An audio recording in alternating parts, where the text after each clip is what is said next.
한 주간 평안하셨죠? 벌써 저희 아파트에 진달래와 개나리가 활짝 펴서 우리의 마음은 코로나로 인해서 겨울인 것 같은데 하나님의 계절은 어김이 없다, 그런 생각을 하게 되었습니다. 예수 안에서 하나님의 복음을 따라 살다 오신 여러분을 환영하고 축복합니다. 만나는 축복 에세이 읽음으로 3월 넷째 주 종료주일 예배를 주님 앞에 드리도록 하겠습니다. 시작. 만나는 축복, 하늘나라는 기쁨의 나라입니다. 그래서 믿는 자는 이 세상에서 쾌락을 구하지 않아도 하나님의 영이 내 속에 들어오면 기뻐집니다. 하나님의 의식은 나에게 기쁨을 줍니다. 서너 시간 하고 맥 빠지는 술 마시는 기쁨, 낚시하는 기쁨과 같은 세상의 기쁨이 아닙니다. 하늘나라의 기쁨은 지치지 않는 기쁨입니다. 우리가 예수를 믿지 않았다면 세상의 영 마귀에게 내 혈기와 시간과 건강을 빼앗겼을 것입니다. 그러나 하나님의 영이 내 속에 오셔서 빼앗기지 않도록 영의 갑옷을 입히시고 천사 울타리를 쳐주셨습니다. 내 가정과 내 몸을 지켜주신 주님을 찬양하시기 바랍니다. 아버지는 아버지대로, 어머니는 어머니대로, 자식은 자식대로 세상에서 재미 보고 끼리끼리 어울리다 보면 결국에는 가정은 파괴되고 부부는 헤어지게 되는 것입니다. 그렇지만 하나님의 영과 하나님의 은혜로 기뻐하게 되면 만나는 기쁨, 만나는 축복을 누리게 됩니다. 그리스도의 풍성한 영이 들어와 기쁨을 만들어주는 것입니다. 주님께서 몸소 생명의 길을 나에게 보여주시니 주님을 모시고 사는 삶에 기쁨이 넘칩니다. 주님께서 내 오른쪽에 계시니 이 큰 즐거움이 영원토록 이어질 것입니다. 시편 16편 11절 말씀입니다. 기도하겠습니다. 하나님, 고맙고 감사합니다. 우리의 기쁨은 하늘나라에 속해 있어서 정말 감사하고 행복한 마음입니다. 하나님, 우리가 혹시라도 예수님을 영접하지 않았다면 이 시간 세상에 있었겠지만 주님, 우리에게 하나님의 선물인 믿음을 선물로 주셔서 은혜 안에 있게 하시고 예배를 드릴 수 있도록 환경을 열어주신 주님을 찬양합니다. 주님 감사합니다. 오늘은 우리 주님께서 십자가에 돌아가시기 전에 하나님 예루살렘 성 안으로 입성하실 때 호산나 다윗의 자손여가 외쳤던 그러한 무리들 속에 있었음을 고백합니다. 주님, 우리가 우리 주님을 더욱더 높이고 경배함을 통해서 우리가 주님의 자녀된 것을 부끄럽게 여기지 아니하고 세상에서 믿는 자로서의 삶을 본이 되어지게 하여 주시옵소서. 그리하여서 우리를 통해서 믿지 않는 사람들이 예수님을 영접할 수 있게 하시고 또한 그들도 우리처럼 천국 안에 들어갈 수 있도록 은혜를 허락하여 주시옵소서. 하나님 감사합니다. 계절은 봄이 왔지만 우리의 마음속은 아직도 코로나로 인하여서 하나님 마음이 무겁고 힘이 듭니다. 주님, 우리 주님의 은혜로 속히 우리가 이 마스크를 벗고 하나님 앞에 경배하며 찬양할 수 있는 날이 속히 올 수 있도록 간절히 기도합니다. 주님, 기도하옵기는 오늘도 세워주신 전진영 목사님 위에 기름 부어주시고 그 귀한 말씀이 선포될 때 우리의 마음에 깊이 새겨져 이 종료주일의 말씀에 따라 살아나갈 수 있도록 도와주시고 은혜를 내려 주시옵소서. 우리가 드리는 기도 위에 거하시는 주님, 세미한 음성으로 우리에게 말씀하여 주시옵시고 우리가 말씀을 들을 때 감동이 되어서 더욱더 주님을 사모하게 하시고 또한 우리가 하나님 앞에 설 때 더욱더 꼭 하나님께서 찾으시는 한 사람의 예배자가 될 수 있도록 우리 시온께를 복을 내려 주시옵소서. 아버지 앞에 모든 걸 의지하고 우리를 죄에서 구원하시고 십자가에 돌아가셔서 부활하신 우리 주 예수 그리스도 이름으로 기도드리옵나이다. 아멘. 사도신경으로 신앙을 고백하도록 하겠습니다. 전능하사 천지를 만드신 하나님 아버지를 내가 믿사오며 그 예수 그리스도를 믿사오니 이는 성령으로 잉태하사 동정녀 마리아에게 나시고 본디오 빌라도에게 고난을 받으사 십자가에 못 박혀 죽으시고 장사한 지 사흘 만에 죽은 자 가운데서 다시 살아나시며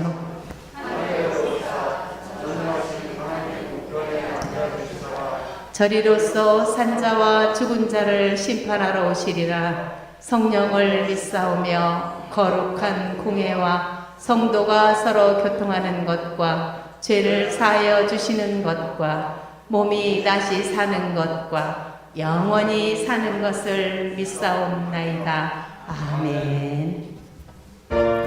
박수치면서 하나님께 찬송하겠습니다.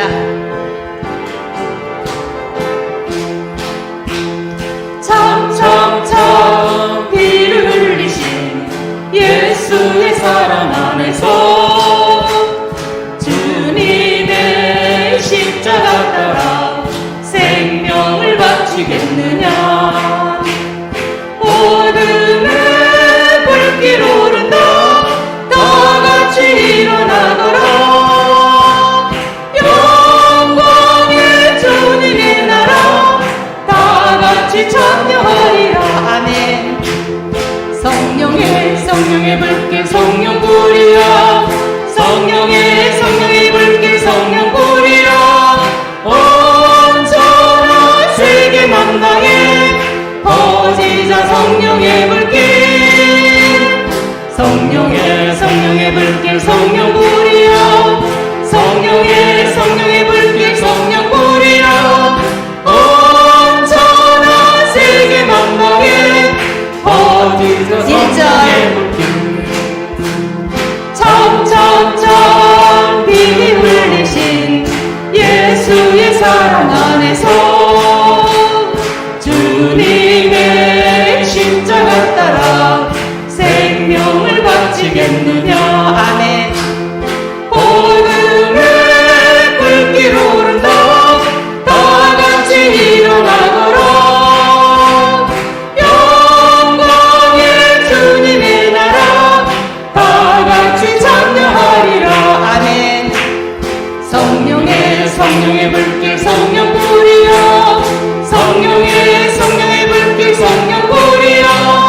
온전한 세계 만방에 퍼지자 성령의 불길. 성령의 불길 성령 불이야. 성령의 불길 성령 불이야. 온전한 세계 만방에 퍼지자 성령의 불길. 아멘. 참참참 피 흘려오는 구원의 근정 소리에 주님을 전파하려면 희생을 각오하느냐. 구원은 성도들이고 진리로 거두리로다. 우리는 천국에 가서 영생의 꽃이 되리라. 성령의 불길 성령 불이야.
성령의 불길 성령불이여 성령의 불길 성령불이여 온 천하 세계 만방에 퍼지자 성령의 불길.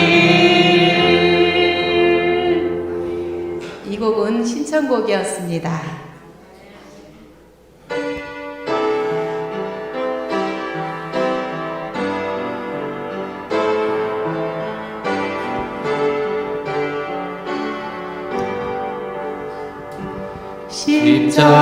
십자가를 질 수 있나 주가 물어보실 때 죽기까지 따르오리 성도 대답하여 너는 기억하고 있나? 너는 기억하고 있나 구원받은 강도를 그가 내게 하였을 때 나고 너라 받았다.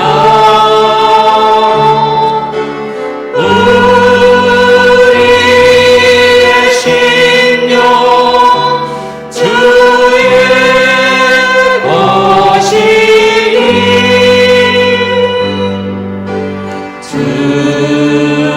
주님의 영성 만드소서. 주 인도 따라 살아갈 동안 사랑과 충성을 바치오리라. 걱정 근심 무거운 짐 너를 둘러 덮을 때 주께 내 영 맡기겠나 제우 승리 믿으며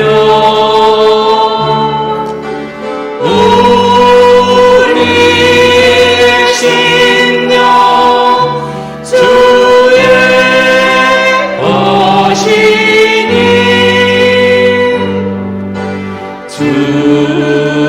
주님의 영상 만드소서.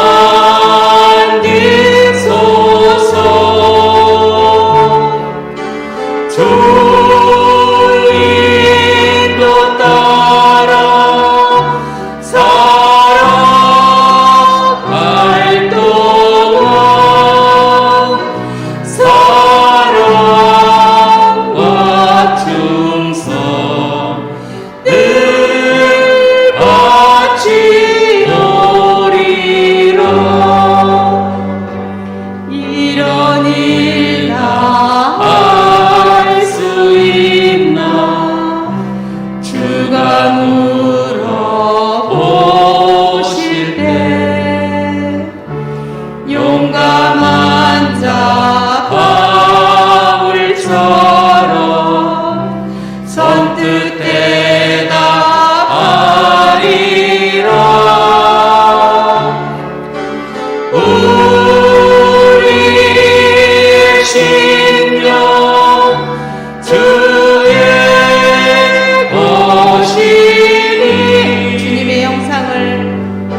당신은 예수 그리스도 주 오른손을 들고 그분을 찬양합니다.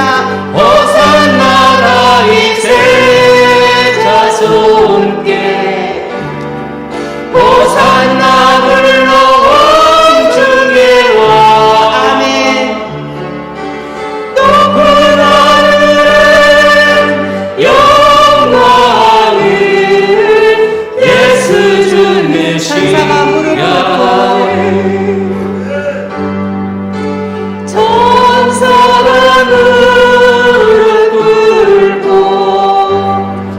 예배하고 찬송하네 영원한 생명 말씀 당신은 예수 그리스도 주 그분을 찬송합니다.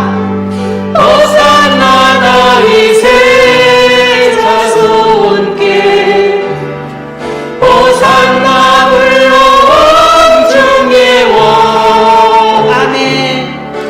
높은 하늘에 영광을 예수 주 메시아 다시 한번 천사가 무릎 꿇고 천사가 무릎 꿇고 아멘.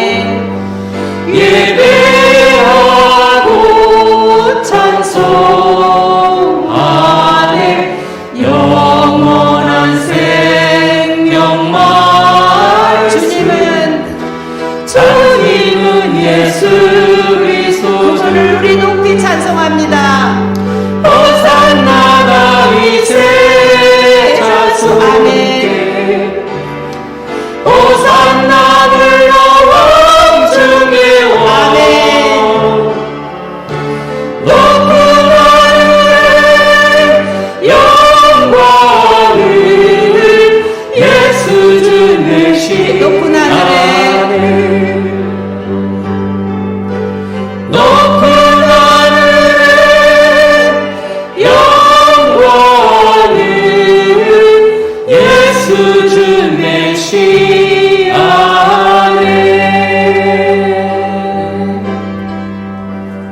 아멘. 감사합니다. 우리 다 같이 일어나서 나는 예배자입니다. 찬양하겠습니다.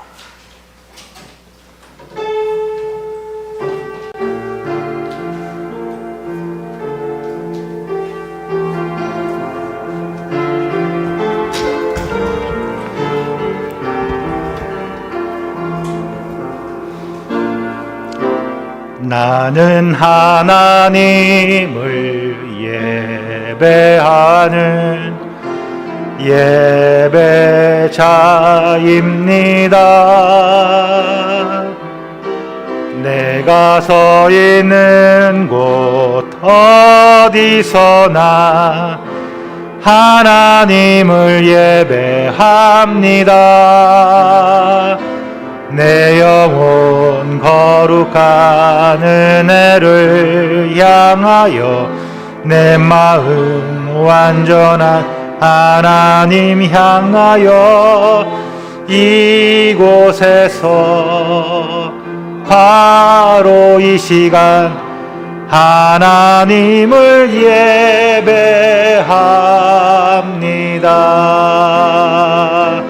내 영혼 거룩한 은혜를 향하여 내 마음 완전한 하나님 향하여 이곳에서 바로 이 시간 하나님을 예배합니다.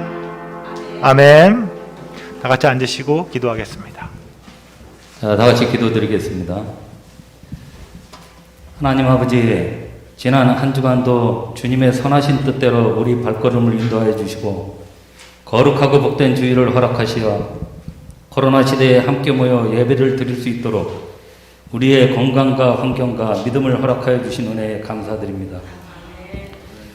주님, 코로나19 사태가 하루빨리 안정되어 우리 국민들이 평화를 누리게 하시고 침체된 경제와 무너진 공예배가 회복되게 하옵소서. 코로나19 방역과 치료를 위해 헌신하고 있는 의료진들과 정부 관계자들을 축복하여 주시고 그들의 수고가 헛되지 않게 하여 주시옵소서. 주님, 코로나 감염으로 인해 사람들이 두려움에 떨고 질병과 싸우고 있는데 불안한 마음을 없애주시고 주님께 나아가 하게 하여 주시고 불안과 공포의 마음을 잘 붙잡아 주시고 백신이 하루빨리 접종되어 면역력이 생겨서 코로나의 공포에서 회복되기를 원합니다. 하나님 아버지, 어려운 세상으로 인해 가정과 일터에서 힘들고 지친 연약한 이들을 위해 기도드립니다. 흔들리는 경제로 인해 쓰러지는 심령들이 없게 하시고 가정마다 생계의 수단이 막히지 않도록 축복하여 주시고 어렵고 힘들 때마다 주님을 찾게 하시고 주님과 만남을 통해 능력과 지혜를 주시옵소서. 주님, 사순절 기간을 통하여 교회가 거룩하게 하여 주시고 우리가 십자가를 바라볼 때마다 마음의 큰 고통이 사라지고 주의 고난을 가슴 깊이 묵상할 수 있도록 인도하여 주셔서 40일간 주님을 조금 더 알게 되는 시간이 되기를 간절히 원하고 기초를 다지는 교회로 성장하여 부흥되기를 원합니다.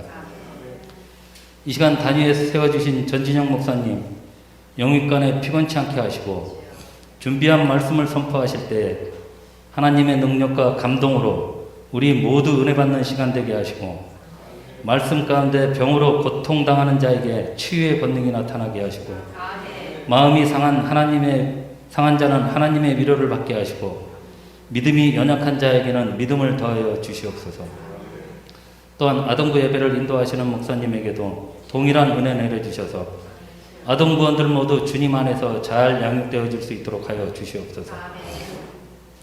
오늘 또 많은 주의 백성들 고개 숙여 주님을 예배합니다. 참석한 모든 성도들에게 성령으로 충만하게 하시고 하늘의 평강을 내려 주시옵소서. 예배를 돕는 주의 백성들에게 복을 주의 사랑과 능력으로 충만하게 하옵소서. 찬양팀을 기억하사 그들이 드리는 찬양이 하나님께 온전히 드려지게 하옵소서. 예배의 모든 시종을 주께 맡겨오며 예수님의 이름으로 간절히 기도드리옵나이다.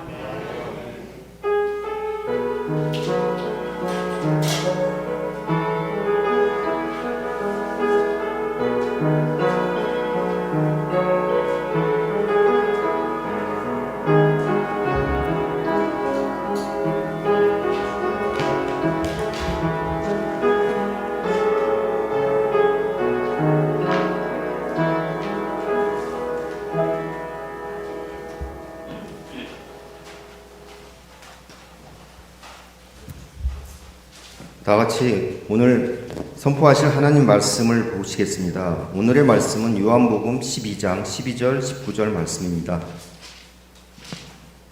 제가 가지고 있는 성경 신약 178면에 있습니다.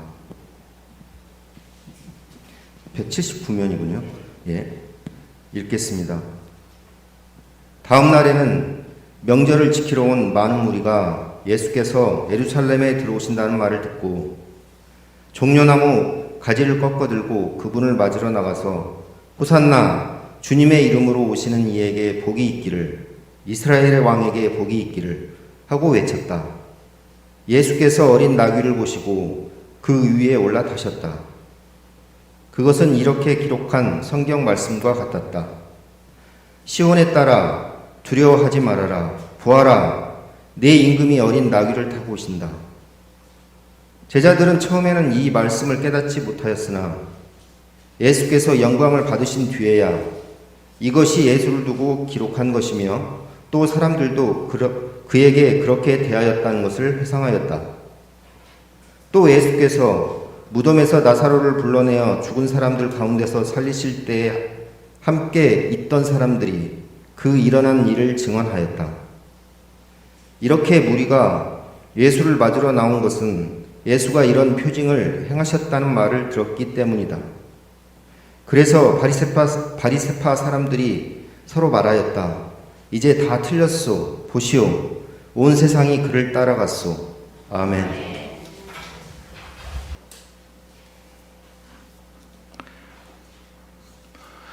오늘도 진실과 전심으로 주님을 향한 예배의 자리에 나오신 여러분 모두를 사랑하고 축복합니다. 우리 이렇게 인사하면 좋겠습니다. 너무너무 보고 싶었습니다. 잘 오셨습니다.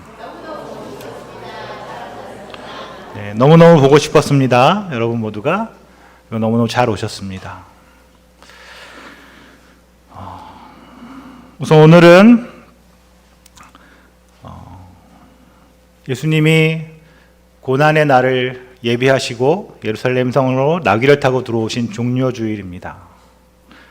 종려주일과 돌아오는 한 주간은 예수님이 이제 예루살렘에서 고난 당하신 한 주간의 고난 주간이죠. 예전 같으면 우리가 고난 주간에 늘 모여서 특별 기도회도 하고 몇 년 동안 그렇게 해왔는데 올해는 어쨌든 여러 가지 사정들 때문에 각자의 자리에서 우리 한 주간 십자가의 죽음을 예정하시고 고난당하신 주님의 고난을 묵상하며 지낼 수 있는, 경건하게 지낼 수 있는 한 주였으면 좋겠습니다.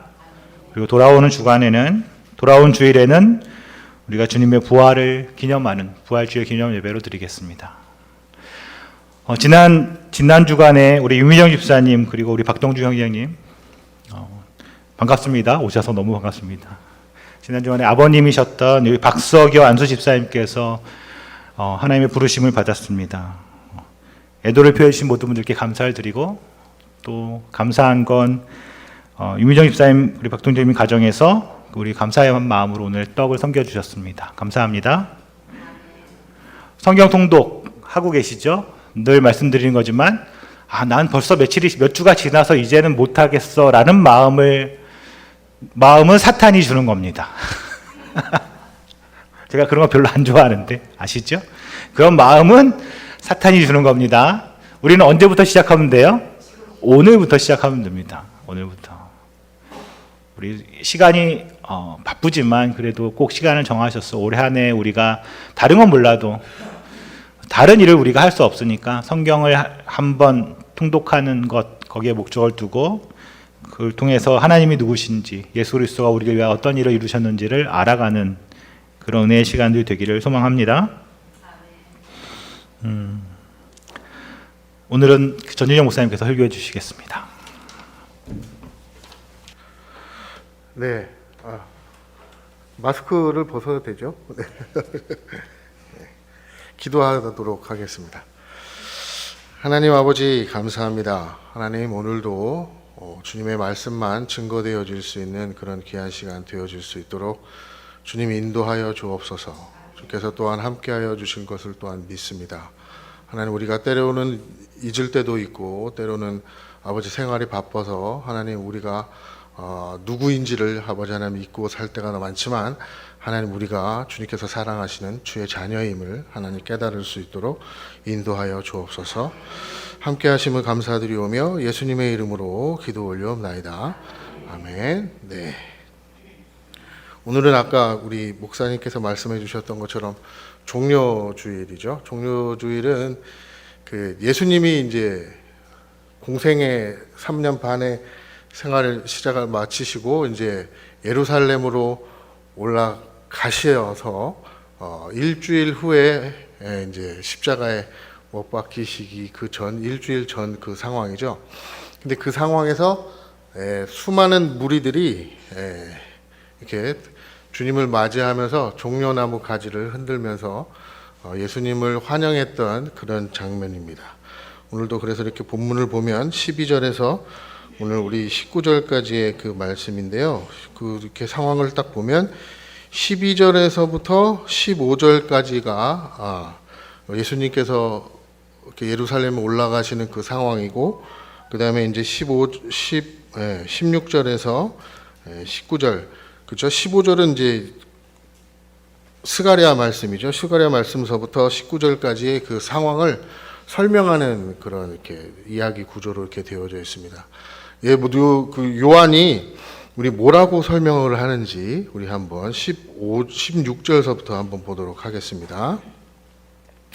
같이 읽겠습니다. 시작.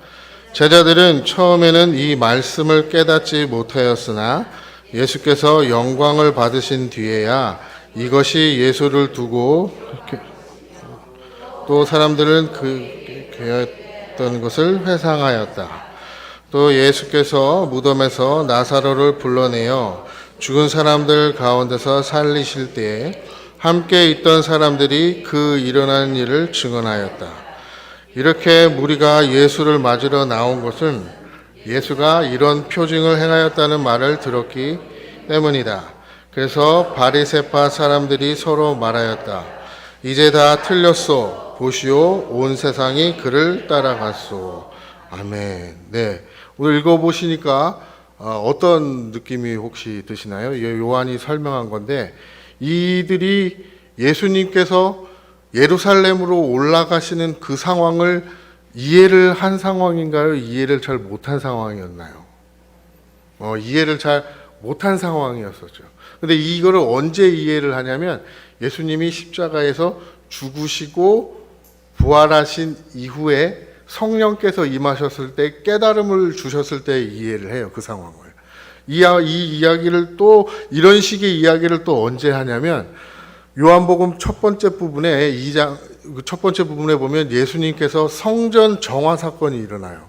그 성전에서 장사하는 그 상황들을 다 엎으시면서 성전을 무너뜨려라, 내가 며칠 만에 세우겠다고 말씀하시죠. 3일 만에 세우겠다 그 말씀을 하신 후에 요한이 부연 설명을 하는데, 그때 또 제자들과 사람들이 그 상황을 이해를 못했다라고 이제 표현을 하고 있어요. 그런 것처럼 예수님께서 이 땅에서 3년 반 동안의 그 공생의 기간을 이해한 사람이 없었어요. 그럼 오늘도 이 예수님이 예루살렘으로 올라가는 그 상황을 이 사람들이 이해를 못했기 때문에 환영했다 그 말인 거죠. 이해를 못했기 때문에 환영한 거예요. 그걸 어디서 알 수 있냐면 4일이 지나면 이 사람들이 마음이 변해요. 마음이 바뀌어서 예수님을 환영하던 사람이 어떻게 바뀌죠? 네, 십자가에 못 박으라고 그 사람들이 오히려 소리쳐요. 재밌는 건 이 사람들이 그걸 이해하지 못한 상황이 어떤 상황 때문이냐고 얘기하냐면 18절에 보면 이렇게 이야기하고 있습니다. 같이 읽어보도록 하겠습니다. 시작.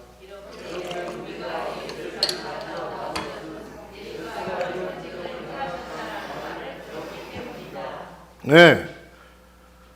예수님을 환영한 이유는 예수님께서 행하셨던 그런 이적과 표적 때문에 예수님을 환영했던 거예요. 병이 낫고, 그죠?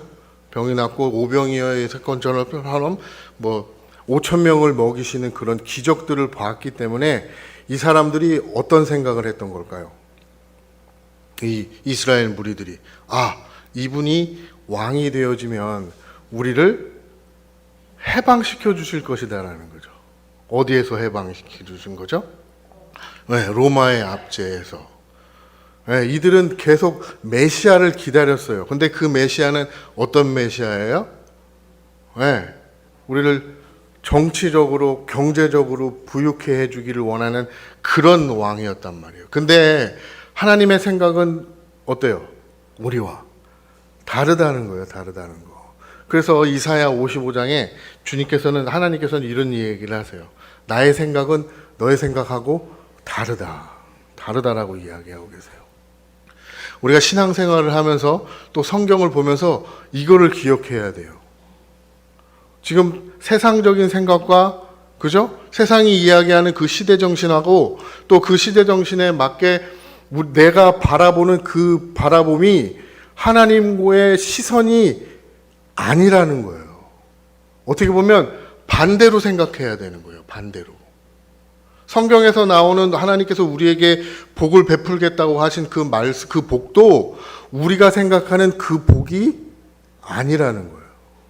하나님께서 우리에게 주고자 하시는 복이 다른 거라는 거예요. 뭐죠? 뭘까요? 하나님께서 우리에게 주고자 하시는 그 복은 무슨 복일까요? 생명이라는 거예요. 생명. 영원한 생명. 그러면 생명이라고 얘기하는 건 우리에게 지금 생명이 있다는 거예요? 없다는 거예요? 없다는 거예요. 없다는 거. 우리는 그걸 인식해야 돼요.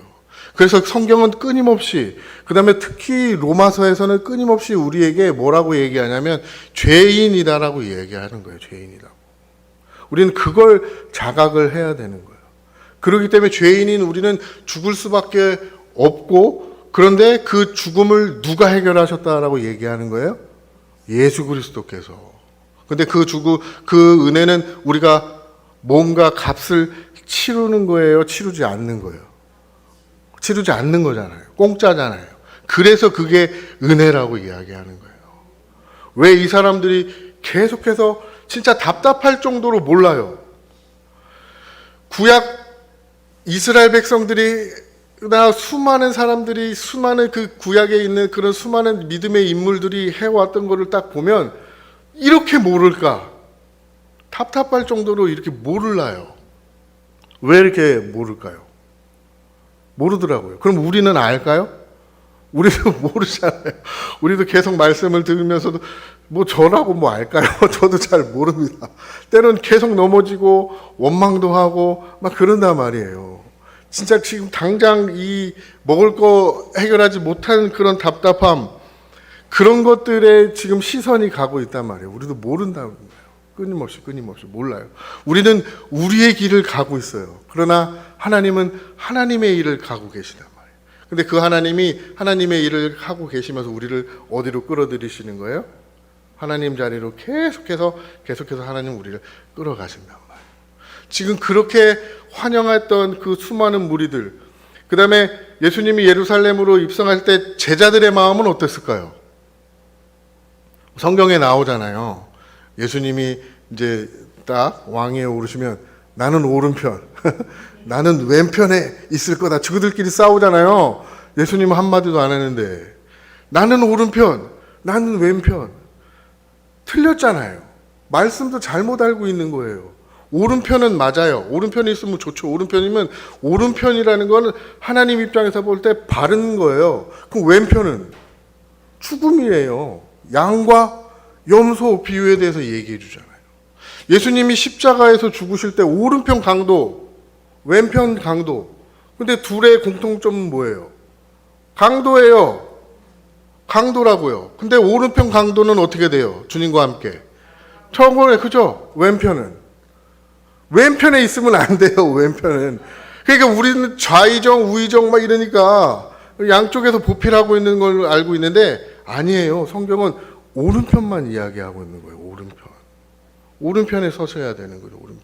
하나님은 이렇게 끊임없이 우리를 오른편으로 인도하고 계시단 말이에요. 그래서 하나님이 요한계시록에서 우리가 그때도 봤던 것처럼 뭐라고 말씀하세요? 주님의 강한 오른손이 붙들고 있다라고 이야기하고 있잖아요. 그 제자들 몰랐어요.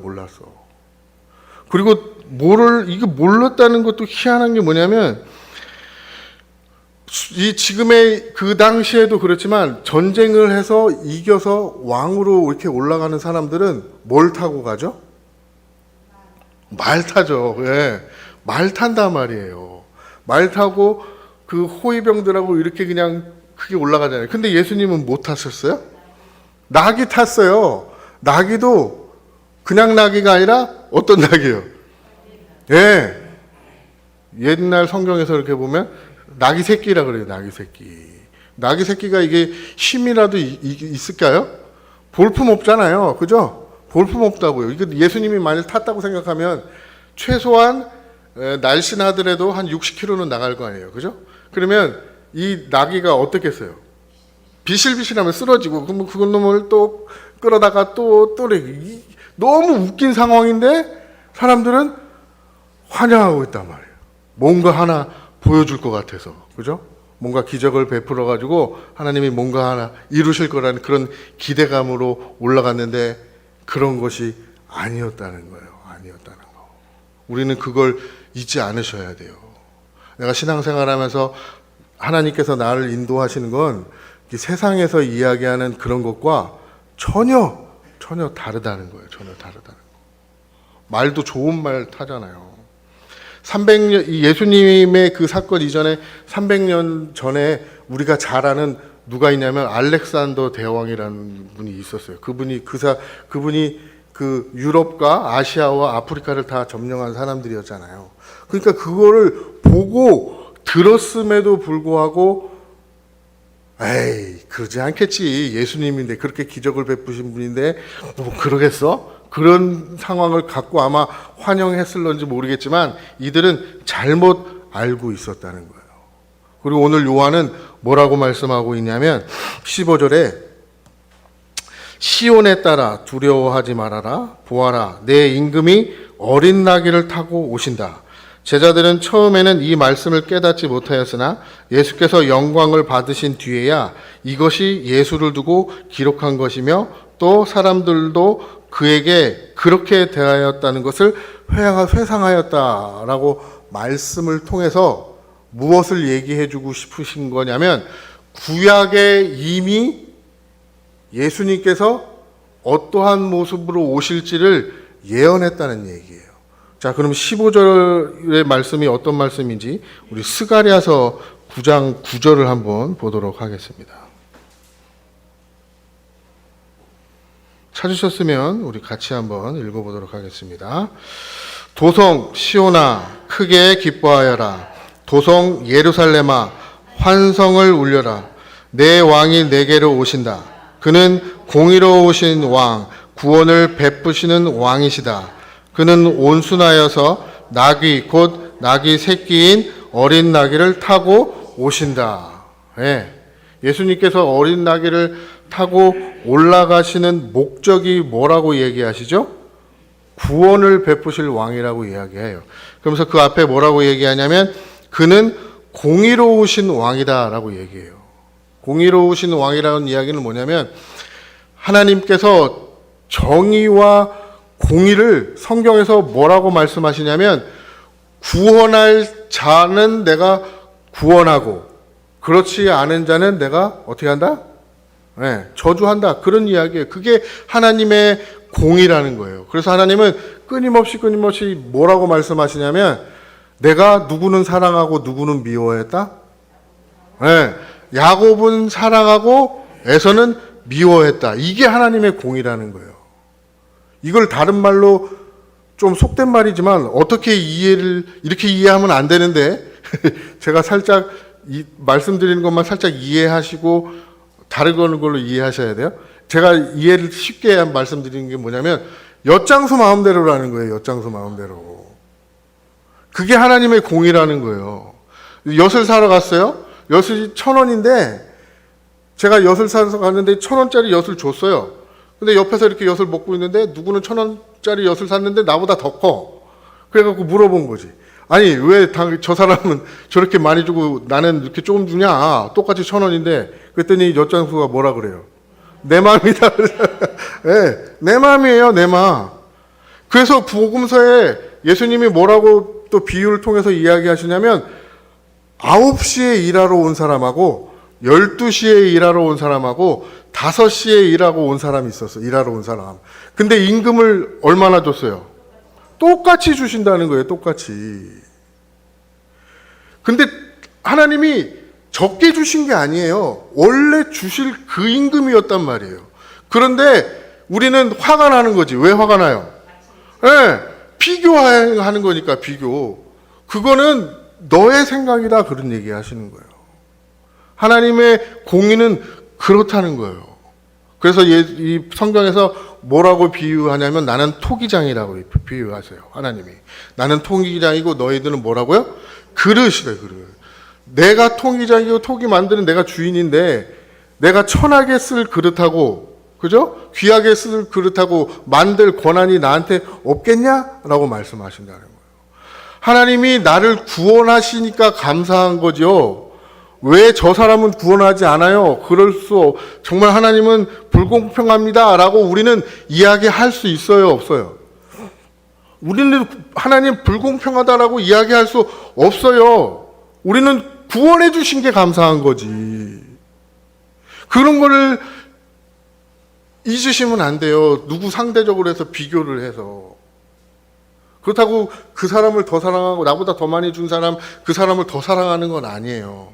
그거를 통해서 하나님이 주시고자 하는 메시지가 있고 그걸 통해서 인도하시는 목적이 다르다라는 거예요. 제가 어렸을 때 아니죠. 신학교를 준비하려고 제가 한 10년은 기도했거든요. 진짜 가야 되나 말아야 되나. 하나님, 제가 그저 안 그러겠습니까? 그러잖아요. 그죠?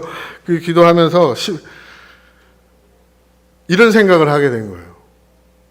목사님께서 이제 말씀해 주셨어요. 그 목사님께서 간증한 걸 제가 잠깐 말씀드리면, 목사님도 그러셨다고 그러더라고요. 저희 저 목사님이신데, 그분도 그러셨다고 그러더라고요. 기도 많이 하면서 어떤 생각이 드냐면, 굳이 나까지. 하나님, 굳이 나까지 그렇게 목사들이 많고, 사역지도 없어가지고 그냥 그렇게 힘들게 사는 목사들도 많은데, 굳이 나까지 주님. 그랬더니 주님께서 명쾌하게 말씀하셨다고 그러더라고요. 뭐라 그러셨을까요? 너나 잘하세요. 네. 그 얘기를 듣고 제가 용기를 얻은 거예요. 하나님이 인도하실 거예요. 어떻게 하든 하나님께서 인도하실 거다. 근데 그 하나님의 인도하심이 소위 말해서 목회의 성공은 아닐 수 있어요. 신학교 들어갔을 때 교수님들이 뭐라고 얘기하시냐면, 한 영혼으로부터 시작하라고 얘기하시더라고요. 한 영혼. 그 한 사람으로부터. 제가 이 목회를 하면서 한 사람만 제대로 가르쳐줘도 나는 성공이다. 라는 생각을 그래서 갖게 되어진 거예요. 그래서 저도 용기를 얻어서 나만 잘하면 되는구나. 그래서 이제 성경을 보면서 이렇게 하나님이 주시는 깨달음이 있는데, 그게 뭐냐면, 내가 너를 만드는 방법은 목사라는 그런 걸 통해서 내가 너를 만드는 거야. 라고 깨달음을 허락하시더라고요. 제가 목사라는 걸 통해서 수많은 사람들이 주님께로 돌아오는 그런 일들을 하나님께서는 원하시지 않아요. 하나님은 하나님의 일을 하신단 말이죠. 하나님은 저의 목사라는 직업과 또 성도님들처럼 각자 그 직업을 통해서 하나님이 또 일을 통해서 그 하나님의 자녀를 삼기를 원하시는 거라는 거예요. 다시 말씀드리면 이 목사라는 직업을 통해서 하나님은 저를 구원하시는 거라고요. 구원하시는 방편이 목사라는 거예요. 제가 이렇게 보면 어떤 분들은 이렇게 저 사람은 목회 일을 하고 목사라는 그런 직함을 이렇게 받고 참 부러워하는 경우도 없지 않아 있는 것 같아요. 그런데 본인은 어떤 상황에 의해서 못 될 수도 있잖아요. 또 특히나 사모님 같은 경우에는 그런 경우들이 많이 있더라고요. 저는 사모를 위해서 많이 이렇게 기도해 왔지만 하나님께서는 또 그렇게 인도하시지 않았다라는 둥, 또 때로는 또 사모를 통해서 이렇게 또 하고 싶지 않았는데 했다 그런 분들도 있어요. 특히 저의 아내가 그런데 어쨌든 그런 거라는 거예요. 그래서 오늘 주님께서 말씀하시는 그 스가랴 9장 9절에서 뭐라고 말씀하시냐면, 그는 공의로운 왕, 구원을 베푸시는 왕이에요. 그래서 뭘 타고 오시는 거예요? 나귀 새끼를 타고 올라오신다고 이야기해요. 볼품없는 모습으로. 하나님은 그걸 통해서 우리에게 뭘 주시기를 원하시는 거예요? 구원을 주시기를 원하세요. 근데 막상 예수님께서 십자가에서 죽으시라고 할 때 사람들은 어떻게 됐습니까? 왜? 다 떠났어요. 그 상황에서 기적 한 번만 보여줬으면, 그죠? 안진뱅이라도 그때 일으켰으면 사람들이 어떻게 했을까요? 환호했겠죠. 높은 곳으로 올렸겠죠. 근데 예수님은 그 반대로 어떻게 해요? 죽으신다는 거예요.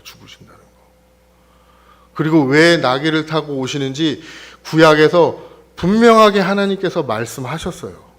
근데 이들이 그걸 몰랐다는 거죠.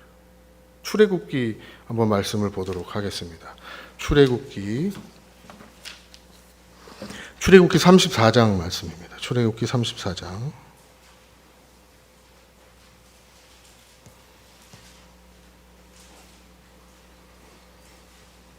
출애굽기 34장 18절 말씀입니다.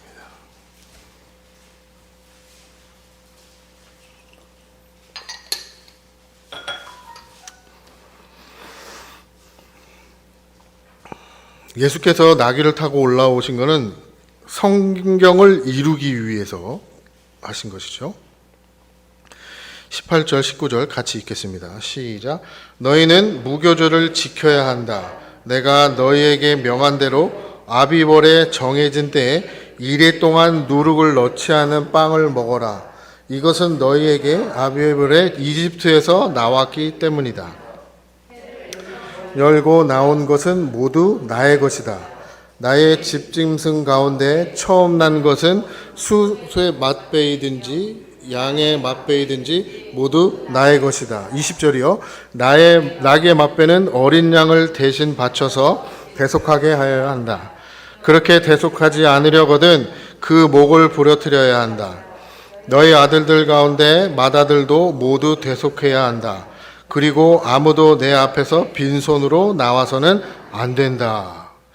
이 무교절 규례에 대해서 주님 말씀하고 계시는 거예요. 무교절은 아시는 바와 같이 유월절이죠. 예수님께서 십자가에서 죽으셨을 그때가 언제냐면 안식일인데 특별히 유월절이었어요. 유월절. 유월절은 어떤 절인지 알고 설명 안 드리셔도 아시죠? 네, 유월절이란 말이에요. 장자들이 죽어요. 근데 어린 양의 피를 문 임방과 문 설주에 바르면 죽음의 사자가 어떻게 해요? 넘어가는 거죠. 그래서 유월절이에요. 유월절은 그 의식을 치르는 순간이 유월절이고 그때서부터 7일 동안이 무교절이라고 이야기하는 거예요. 그래서 이스라엘의 절기는 첫 번째 절기가 유월절, 무교절이라고 얘기하는 첫 번째 절기 무교절, 그 다음에 77절이라고 얘기하는 그 77, 오순절, 77절, 맥추절, 이렇게 얘기해요. 네. 세 번째 주일이 수장절, 이렇게 얘기한단 말이에요. 그러면 77절이라고 얘기하는 그 맥추절과 수장절은 뭐 하는 절기죠? 추수하는 절기란 말이에요. 추수하는 절기. 그러면 결국은 6월절도 무슨 절기라는 거예요? 추수하는 절기라는 거죠. 뭘 추수해요? 하나님 입장에서. 그죠? 인간을 추수하는 거예요. 구원할 자를 구원하고 그 다음에 구원받지 못할 알맹이는 어떻게 해요? 곡간해드리고 쭉정이는 불에 태워버리는 그러한 절기. 예수님은 이렇게 절기를 이용해서 뭘 얘기하고 계시는 거예요? 절기를 통해서 뭐 얘기하고 계시는 거예요? 구원을 이야기하고 계시는 거예요. 계속해서 구원을 이야기하는 거예요. 그러면 이 추수하는 절기는 어떻게 추수를 해요? 낫으로 자르죠? 그럼 얘가 어디에 붙어 있는 거예요? 땅에 붙어 있는 거란 말이에요. 땅에 붙어 있는 거. 땅에 붙어 있는 걸 죽여서 어디로 올리는 건? 하늘나라로 올라가는 걸 그걸 뭐라고 얘기하는 거예요? 그걸 추수라고 이야기하는 거예요. 그래서 1년에 3번씩 하나님이 뭐라고 얘기하세요? 너네들은 3번씩 꼭 나를 만나러 와야 된다? 그죠? 그때 와서 뭐 해요? 제사 지내잖아요. 양 잡고. 양 잡으면서 이스라엘 백성들이 깨달아야 되는데 못 깨닫잖아요. 못 깨닫고 계속 양만 죽이잖아요. 그러니 주님께서 뭐라고 말씀하세요? 그걸 이제 그만 죽여라고 얘기하시잖아요. 그만. 냄새 이제 맡기도 싫다. 알아들으라는 거예요. 알아들으라는 거. 이 추수라는 게 뭐고 절기라는 목을 둬서 내가 이렇게 규례로 너네들을 지켜라고 하신 그 목적이 뭔지를 깨달으라고 주님께서 말씀하시는 건데 우리는 계속 그런 행위들만 하고 있다는 거예요. 우리도 계속 일주일마다 한 번씩 계속 예배드려요. 예배드림의 그런 의미를 모르고 계속해서 드리면 하나님이 안 기뻐하시고요. 그죠? 그러면 우리는 또 뭐 하는 거예요? 예배를 드리고 있지만 또 뭐 하고 있는 거예요? 예수를 또 죽이고 예수를 또 죽이고 예수를 또 죽이는 상황이라는 거예요. 그래서 주님께서 십계명에서 뭐라고 말씀하세요? 살인하지 말라. 살인하지 말라고 그러시죠? 우리 살인하네요? 살인 안 해요? 옆 사람을 죽이면 하나님한테 징계를 받기 전에 경찰 출동해요. 하나님 그 얘기 하시는 거 아니에요. 우리는 예배를 드리면서 계속 뭐 하고 있는 거예요? 살인하고 있는 거예요. 살인하고. 깨닫지 못하고 드리는 예배는 계속 살인하는 거예요. 종려나무 가지를 흔들면서 환영했지만 이 사람들은 지금 뭐 하고 있는 거예요? 예수를 살인하고 있는 거란 말이에요. 죽이고 있는 거라고. 종려주일 때. 뭐라고 말씀하세요? 그래서 20절에 나귀의 맛배는 어린 양을 대신 바쳐서 대속하여야 한다. 그렇게 대속하지 않으려거든 그의 목을 부르트려야 한다. 이 나귀는 부정한 짐승이에요. 부정한 짐승. 그래서 이 나귀를 사용하기 위해서는 어린 양으로 대속을 해야 이 나귀를 사용할 수 있어요. 그럼 이 어린 이 나귀 대신에 누가 죽는 거예요? 나귀가 죽는 거예요. 나귀가. 지난번에도 말씀드렸던 것처럼 노아의 홍수 사건이 끝난 다음에 노아가 배에 나와서 뭐 했어요? 제사 드렸잖아요. 그때 정한 짐승 몇 쌍이죠? 2쌍. 아니, 정한 짐승 7쌍. 부정한 짐승 몇 쌍이죠? 2쌍. 그죠? 근데 나와서 제사를 지을 때는 누구를 죽여야 돼요? 정한 짐승 7쌍 중에 한 걸 잡아서 죽여야 되잖아요. 죽음으로 말미암아 누가 살아난 거예요? 부정한 짐승 2쌍이 살아나는 거예요.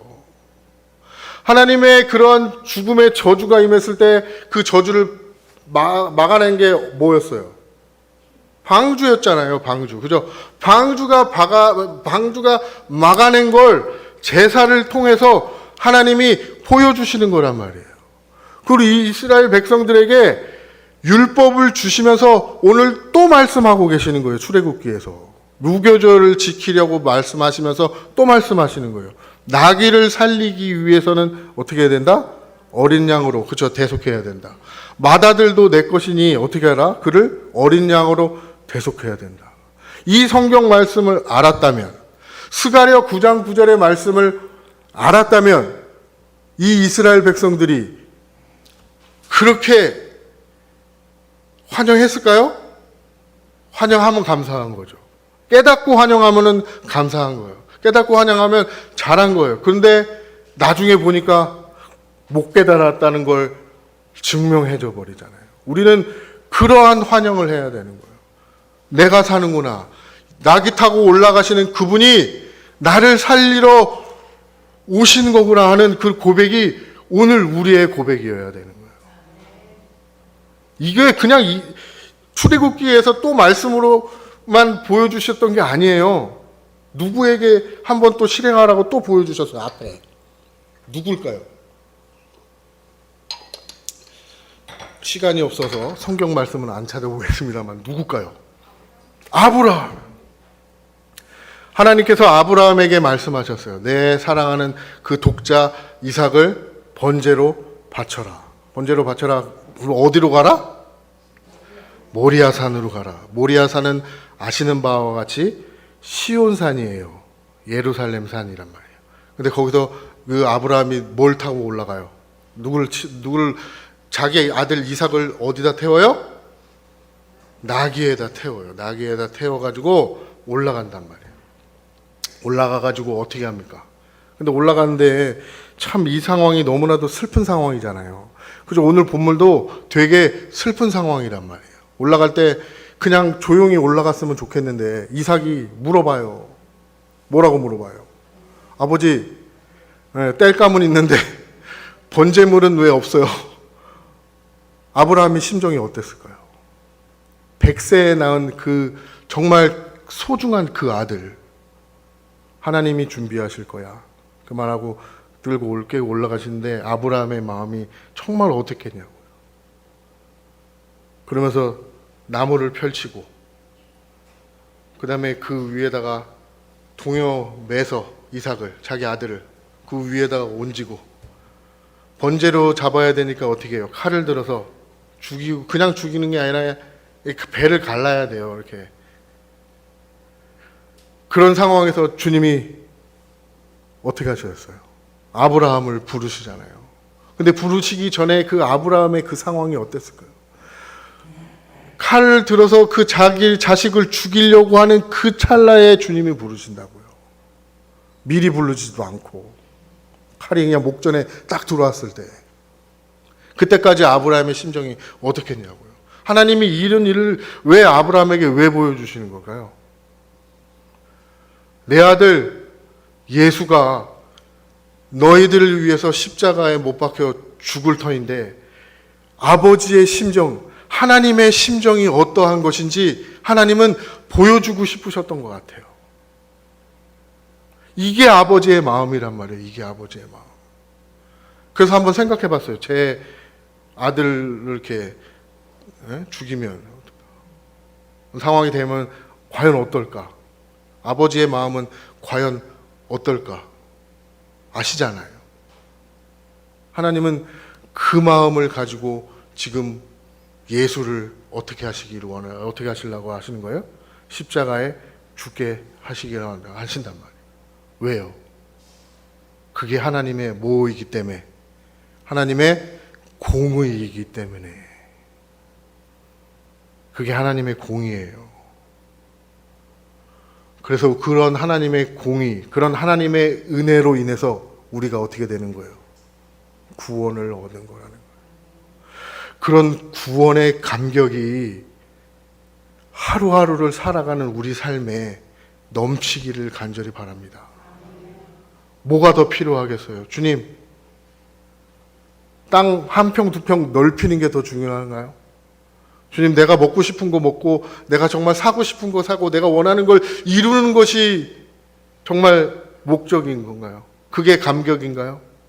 우리의 감격은 예수님이 나를 대신해서 죽으시고 내가 그 구원의 반열에 올라갔다는 거예요. 그런,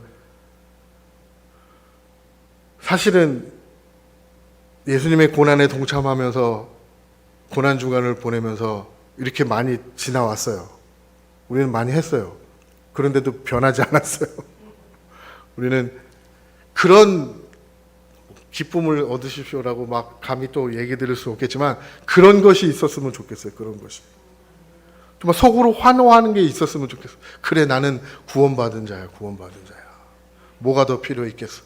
오직 예수, 오직 그 하나님의 은혜면 되지. 그러는 것들이, 그러한 그런 생각들이 우리가 넘쳐날 수 있는 그런 또 한 주간이 될 수 있기를 간절히 바랍니다. 기도하겠습니다. 하나님 아버지, 감사합니다. 하나님, 정말 우리의 기쁨이 어디서 오는지 하나님 깨닫는 그런 귀한 시간 되어질 수 있도록 인도하여 주시옵시고, 정말 아버지 하나님, 예수님께서 낙이 타고 올라가셨을 때 그 수많은 무리들의 그 환영한 것처럼 우리에게는 그런 환영이 아니라 정말 우리를 위해서 죽으시는 그 주님을 바라보고 나아갈 수 있는 그런 환영이 되어질 수 있도록 주님 인도하여 주옵소서. 함께하여 주심을 감사드리오며 예수님의 이름으로 기도 올려옵나이다. 아멘. 우리 다 같이 찬양하시면서 준비하신 헌금 하나님 앞에 올려드리도록 하겠습니다.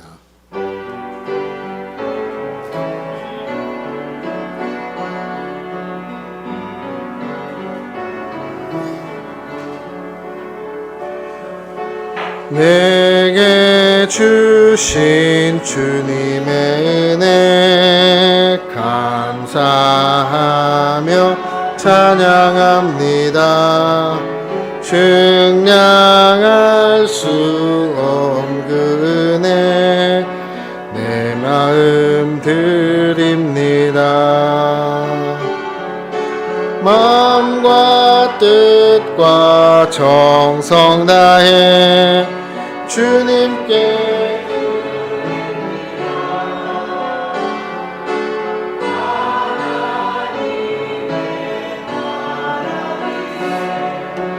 기쁘게 살아주소서. 하나님 아버지 감사합니다. 하나님, 정말 하나님 앞에 귀하게 올려드린 이 헌금 주님 쓰일 때마다 하나님 앞에만 영광 올려드릴 수 있도록 하나님 인도하여 주옵소서. 하나님 나의 생각, 나의 삶과 나의 생각과 모든 걸 다 주님 앞에 드리는 그런 귀한 삶이 되어질 수 있기를 또한 간절히 바랍니다. 인도하여 주심을 감사드리오며 예수님의 이름으로 기도 올리옵나이다. 아멘. 네, 우리 다 같이 일어나셔가지고 주기도송 찬양하신 후에 축도로 예배를 마치도록 하겠습니다.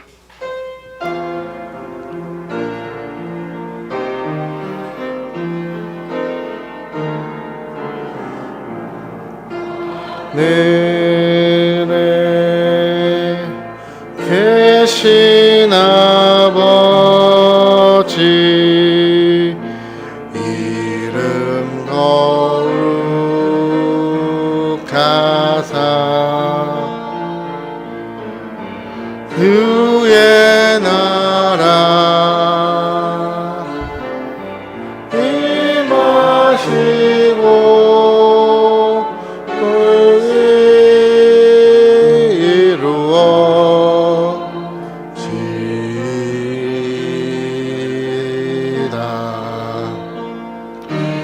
일용할 양식 주시고 너희의 죄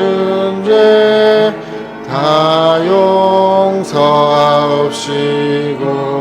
또 시험에 들게 마시고 그래서 구원하소서. 내게 주의 나라 주의 연세 주의 영광 영원히